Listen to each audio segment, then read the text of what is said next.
So Ziggy was, while his phone was being sporadic, the texts that were going through were texts saying, really good JJ McCarthy day. JJ McCarthy looks good today. Like Ziggy at different hours of the day yesterday was just sending me, even though I was responding to the text, he was just sending me the same message of, man, like I'm getting excited for JJ McCarthy was basically the theme of it. So one of the tweets that I thought was just awesome is from Andrew Callahan. He's a Patriots reporter for the Boston Herald. The Patriots defense is getting shredded today. JJ McCarthy's 14-16 with 5 touchdowns and two sacks, though, in 11-on-11 periods, covering the tight red zone and full field drills. And then I sent over a post to these guys. I believe it was from the NFL. And it was just JJ dropping dimes. Well, I was lying in my bed last night. It was like 11:30. Yeah. I was debating going out or staying in. Obviously, I stayed in. Mm-hmm, obviously. Lying in my bed. And I see your text, and I'm like, oh, what is this nonsense? So I click on it, and it's McCarthy looking like Peyton Manning. And someone like me who has been a JJ McCarthy hater. Yeah, I've been like, not a hater, but just not doubter. A doubter, yeah. I watched this like 3 times over. I'm like, geez, I think I responded like those are actually unbelievable. Mesmerized. Yeah, I was surprised. Jack texts back. Those are actually really, really good throws. I was surprised. And he was just dropping in the bucket. I'm like, that's JJ? Oh, Aaron Jones down the sideline a couple times. I mean, it was just... And the Patriots have good players on the defense, too. Yeah, there was. I mean, Mike Vrabel's team was just getting torn apart. I sent it over to some Patriots fans who... I mean, they chirped back that... 2 sacks out of 18 or whatever. They're like, 12.5% sack rate's pretty good. I was like, all right, shut up. We take the touchdowns.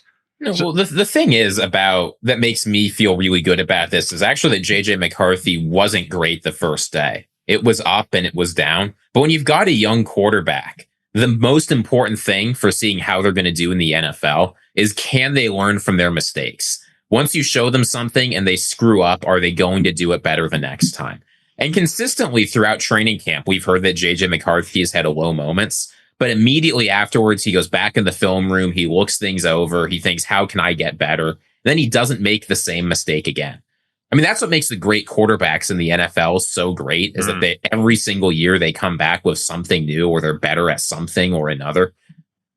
I am pleased to see that JJ McCarthy, rather than getting frustrated or disappointed, because it sucks. You play the New England Patriots and you don't have a great day in a joint practice where there's a lot riding on you. The season's coming up. That's not fun. To take that, learn from it, and look a lot better the next day, I think is a really promising sign. Yeah, it's of course it's still practice, so you can only put so much stock into it, but it beats guys suck in practice all the time. I mean, it beats him throwing 5 picks. It beats the other side of this, and I mean, we talked about it with Matthew Golden, comparing him to other players who broke out.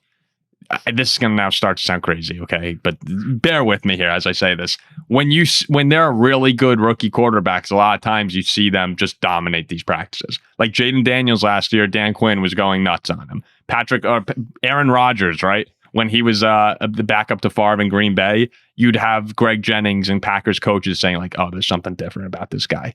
And I'm not saying that JJ McCarthy is going to be on any of these guys' level, but it's just... this is what you want to see in these moments. All the Packers fans excited about Matthew Golden. You should be, because he's been awesome. And that's a great sign for him being good in the NFL. If he's out there getting locked up, that's a problem. If McCarthy's getting picked off, that's a problem. He had one toss, JJ, like some good zip on it towards the sideline, put it towards the ground. I think the receiver was sliding. We're only like he could have caught the ball in the practice or the preseason. In the practice. Okay. It was in decent coverage, too. I'm like, I've never seen JJ McCarthy throw that in my entire life. Hey, well, you've never seen him throw. Yeah. I tweeted out. It seriously reminds me of the Happy Gilmore moment when it's like, uh-oh, Happy learned how to putt. It's like, uh-oh, yes. JJ can throw. Learn how to throw. Yeah, exactly. JJ can throw. And one thing I think, if you don't follow the preseason in the NFL very closely, you might not realize that joint practices are actually a much better indicator of where players are at than preseason games. Preseason games are nationally televised. You don't really have control over who you're facing. You're always in like whatever situation the game gives you.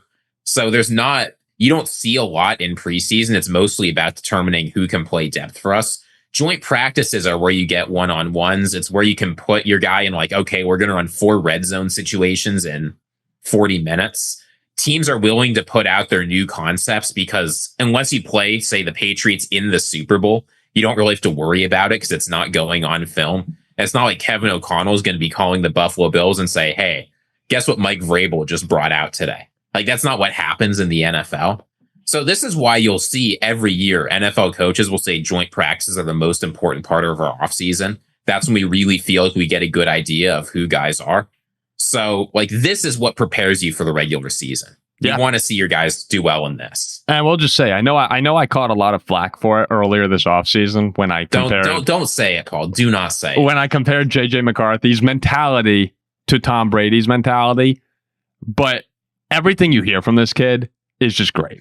It really is just ridiculous. Great. Up at the podium, they asked him, I listened to this quote. There's probably so many mentalities that are They were asking about, there are some mentalities, though, that are bad, and you don't want that. Yes, some are. But like most are in the preseason. They were asking JJ about his passing skills. He said, and everyone knows, my favorite trait of a quarterback is accuracy. I don't think that that's a crazy thing to say, but a lot of people seem to, like, if you could have a monster athlete. If you can't throw the ball, can't throw the ball. Anthony Richardson isn't the best quarterback in the NFL. I think I'm one of, the most accurate guys out there, McCarthy said. Just being able to take it day by day, really hone in on every single throw. And Jack, as JJ said, it's not just, the ball was completed. It's, did I give him a runner's ball? Did I put it right on the pad for him to turn a certain way? So being able to lean into that as one of my strengths is something I always have to be extremely hard on every single throw. Oh, well, JJ McCarthy says he's one of the most accurate guys in the NFL. Love that. True. Love that. You could probably dig a quote like that from 4,000 quarters. Yeah, but if Anthony Richardson came out and said, I'm one of the most accurate guys in the league, you'd be like, well, this would be the same thing. How do you know? I can support my guy. Let me support my guy, guys. All right. The accuracy is going to be important because what everyone has said is his reads are more or less always correct. But Anthony Richardson, his reads were more or less always correct too. He was pretty good about that preseason aside. Ziggy, do you like reads? Keep working on the accuracy, JJ. You like reads, Ziggy? Could be a fun year. I do not like Jaden Reed. He's too fast.